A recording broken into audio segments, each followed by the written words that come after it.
eu acho que a gente já falou tudo sobre esse caso. Né? Todo mundo já falou tudo sobre esse caso, assim. Não adianta voltar mais, assim, nossa, tem um impacto social. Os clubes não estão preocupados com esse impacto social mais. Nunca estiveram. Eu acho que o que pega pro trabalho do Cuca agora, nesse momento, é que ele abandonou todos os últimos trabalhos dele. Ele abandonou um clube que foi rebaixado esse ano e ele tem culpa nisso. Já que o debate da questão de gênero está limitada, os clubes ignoram e é isso aí, dane-se. Então vamos debater o campo e bola.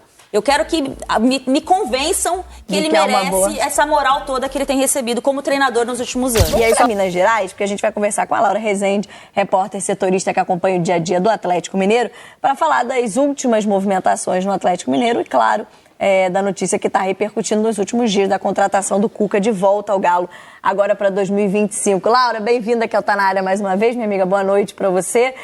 O que temos aí já de novidades do Galo e como repercutiu esse anúncio aí ontem, oficializado depois de alguns dias já da apuração de vocês, que estava muito próximo de ser efetivada essa contratação, né? Boa noite.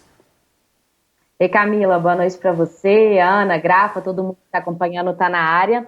Ontem o clube oficializou o retorno do Cuca, o que para muita gente já era esperado. Para a gente tinha trago no sábado, né, essa encaminhamento, uma negociação muito perto de ser acertado, o retorno do técnico ao clube. E ontem o Atlético oficializou esse retorno do Cuca ao clube.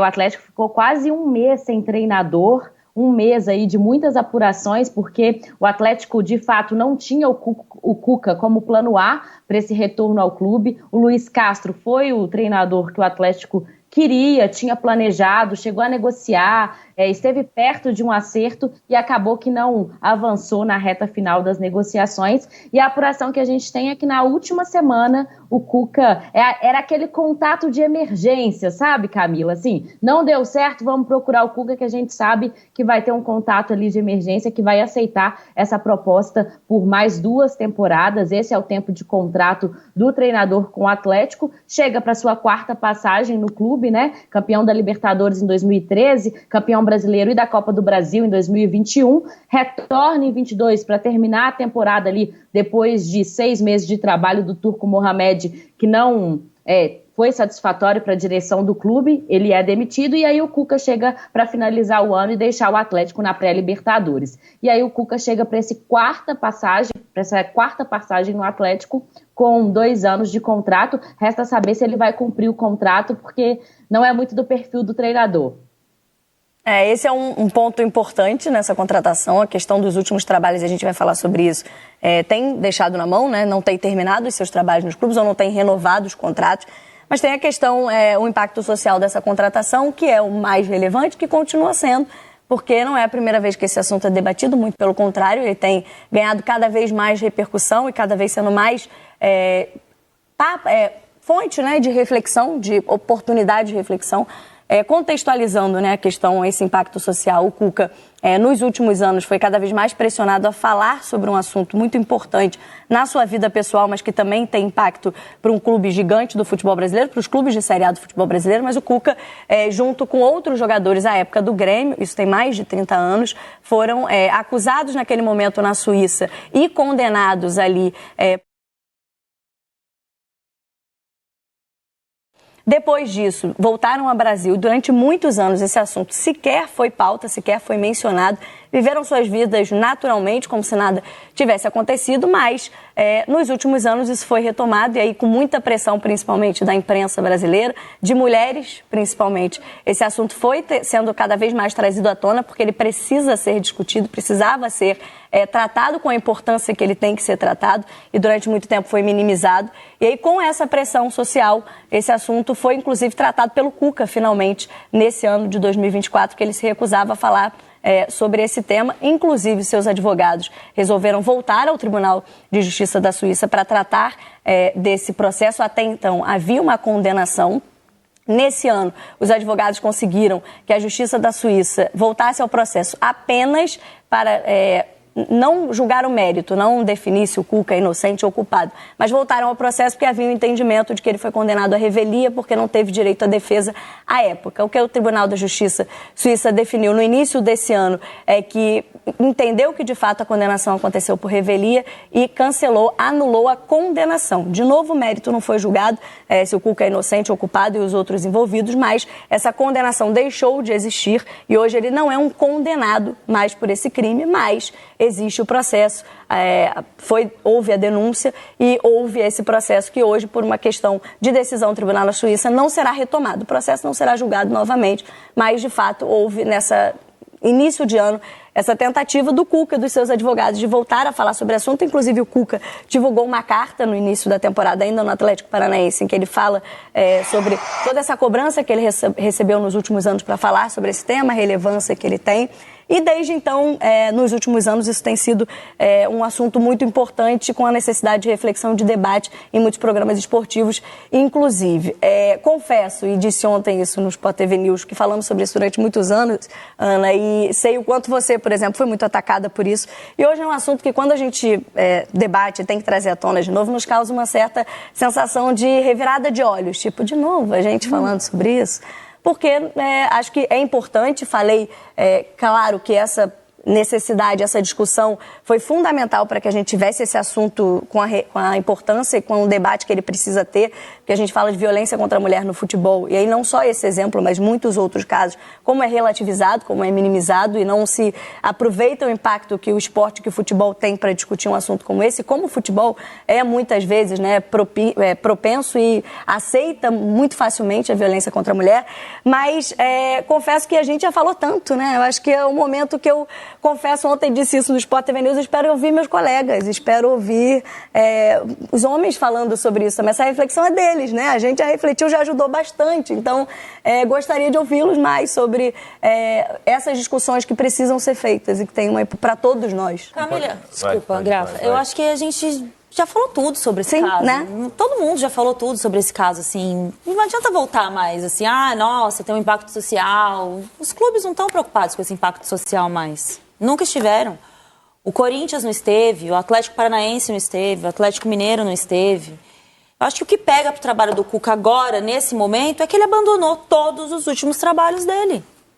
Ele abandonou um clube que foi rebaixado esse ano e ele tem culpa nisso. Sim. Qual o mérito dele como treinador para voltar com fumaça? O que ele ganhou, ele fez um ano incrível lá, 2021. Mas a última passagem ele também deixou. Mas o que eu quero dizer, assim, eu falo que o futebol ele perdoa muitas coisas. Não só as questões de impacto social, mas também de impacto esportivo. E o Cuca, ele é um atraso para o futebol brasileiro dessa forma. Ele é um atraso para os clubes que contratam ele. Primeiro, porque ele não traz nenhuma inovação tática. A gente conhece o trabalho dele. Um treinador competitivo, né, dentro do trabalho, da realidade dele, do trabalho dele. Ele é considerado bom aqui no cenário, né, cenário pobre de técnicos que a gente tem no futebol brasileiro, mas ele não acrescentou em nada no futebol nos últimos anos. Teve treinador que ganhou também e a gente não vai nem lembrar do nome do treinador. Então, assim, qual foi a grande inovação tática que esse super treinador trouxe, que ele merece tantas oportunidades como ele tem merecido no Brasil? Nenhuma. Eu posso estar equivocada, mas eu não me lembro dos últimos anos o Cuca começar e terminar um trabalho. A gente levantou... 2013, Galo, talvez, né? Do Galo de 2000... Eu fiquei tentando lembrar isso. Não, a gente trouxe até para ilustrar o que você está falando, Ana. Em 2013 ele também sai do Atlético, sim. Ana. Então, assim, mas eu não me lembro dele começar e terminar um trabalho por conta própria, ter sido demitido, enfim... Então, eu nem falo mais essa questão de gênero, acho que a gente já discutiu, acho que a maior vitória para nós hoje, eu estava assistindo mais cedo Seleção, vi o Coutinho falando super bem sobre nosso colega Rodrigo Coutinho, vejo outros colegas falando sobre o caso, sobre vários casos, mas assim, de fato, eu quero discutir o técnico Cuca, o que ele tem acrescentado para o futebol brasileiro nos últimos anos, porque eu acho que é aí que os clubes também estão varrendo para baixo do tapete. Não é só a questão do impacto social, não. É a questão do trabalho dele como treinador. O que é que ele tem feito pelo futebol brasileiro como treinador de futebol? O que ele tem acrescentado para o futebol brasileiro para merecer tantas oportunidades? E ele só recebe grandes oportunidades. Sim. É o super projeto do centenário do Atlético Paranaense, é o Atlético Mineiro com esse elenco recheado, com várias opções, é o Corinthians que estava com dificuldade ali naquele momento de dificuldades internas, dificuldades financeiras, mas são sempre projetos grandiosos. O Palmeiras num primeiro momento, daí ele sai, abandona, o Palmeiras volta 6 meses depois. Então, assim, eu quero questionar isso, porque eu acho que já que a gente não pode debater, não pode não, já que o debate da questão de gênero está limitada, os clubes ignoram e é isso aí, dane-se, então vamos debater o campo e bola. Eu quero que me convençam que ele merece essa moral toda que ele tem recebido como treinador nos últimos anos. E aí, só sobre as interrupções, a gente trouxe uma arte, né, resumindo aí quais foram os últimos trabalhos interrompidos pelo Cuca. Desde 2003, que ele deixa o Paraná para assumir o Goiás. Em 2007, ele pede para sair do Botafogo, quando foi eliminado na Sul-Americana. O Atlético Mineiro, em 2013, ele vai para o Shandong Luneng, para o futebol da China. Deixa o Palmeiras em 2016, depois de ser campeão brasileiro, não renova o contrato. A mesma coisa no Santos, mas aí ele justifica uma questão de saúde. No São Paulo, ele argumenta que o estilo dele do futebol de São Paulo não estavam batendo, e aí sai do São Paulo. E em 2021, deixa o Atlético Mineiro, e aí problemas de ordem familiar. Naquele momento foi o que ele alegou para não renovar. E o Corinthians, depois da pressão da torcida, aí muito em função do que a gente falava há pouco da condenação anulada. O Atlético Paranaense. Sim, que começa o ano com o trabalho do Cuca, que foi um trabalho muito ruim, e ele, naquele momento, entende que deveria sair. O Atlético nunca mais se recupera, né? O Atlético viveu um ano destinado ao rebaixamento no ano do seu centenário. Começou com o trabalho do Cuca também. De fato, são números... Grafa, difíceis de justificar, né? Acho que a Ana foi muito bem, foi perfeita no número de oportunidades que o Cuca vem recebendo nos últimos anos, sem demonstrar de alguma forma o que já fez para isso, ou pelo menos recentemente o que fez para isso. Ele nunca foi mandado embora? É sempre ele que sai. Eu não me lembro. Eu acho que é o RH nunca, a gente estava falando agora há pouco, o RH não chamou, não. É importante. Esquece a multa de 40%. Eu acho que o grande questionamento para o Cuca nesse momento é a ordem de trabalho mesmo, isso. Tática, porque sobre a situação do processo dele lá, do julgamento dele, por mais que a gente fale, que a gente debata, nós aqui na TV, os clubes não estão a gente vê que os clubes, ele estava empregado ano passado, perante a justiça ele não deve nada, vai continuar o trabalho dele. E agora, o grande questionamento é esse, né?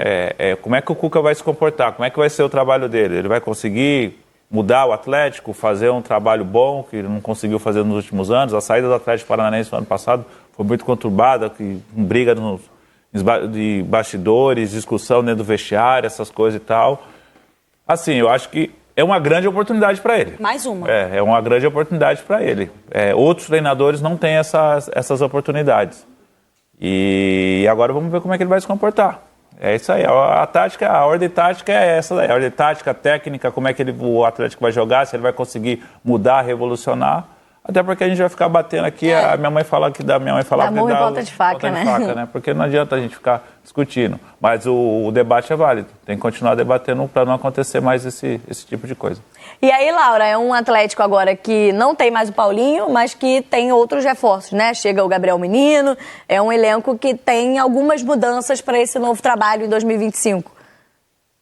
Apesar dessas mudanças, Camila, ele conhece boa parte desse elenco, né? Muitos dos jogadores que estavam em 2021 ainda estão. Hulk, Arana, Everson, Júnior Alonso, Alan Franco. Então, assim, a base do time ele conhece bem. E isso foi um dos argumentos usado pela diretoria para o retorno do Cuca, de que ninguém conhece tão bem o Atlético e esse elenco como ele. E assim, apesar dessa saída do Paulinho, a chegada do Gabriel Menino, do Patrick também, envolvidos nessa negociação com o Palmeiras, o Atlético ainda precisa ir ao mercado para contratar jogadores. Está fazendo uma janela ainda silenciosa, eu acho que estava focado muito na questão de contratar um treinador, ficou mais de 20 dias sem técnico, isso de certa forma atrasa e atrapalha o planejamento da próxima temporada, e agora com o Cuca escolhido, acho que vai começar a atacar de fato o mercado. Além do Paulinho, o Atlético teve a saída Eduardo Vargas e Allan Kardec no ataque, os dois estavam em fim de contratos, não renovaram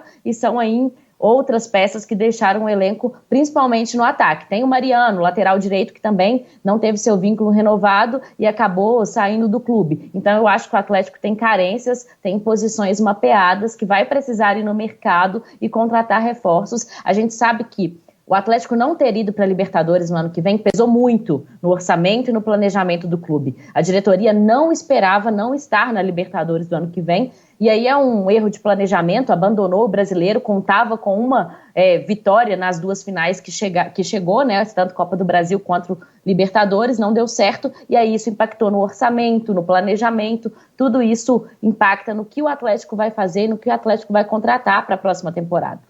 É muita grana que deixou de entrar, que deixará de entrar nos cofres do Galo em 2025 por conta dessa ausência na Libertadores. Laura, obrigada mais uma vez com a gente aqui. Boa sorte, amiga. Bom trabalho aí pra você em 2025. Feliz ano novo pra você. Até a próxima. Para todo mundo também. Tchau, tchau.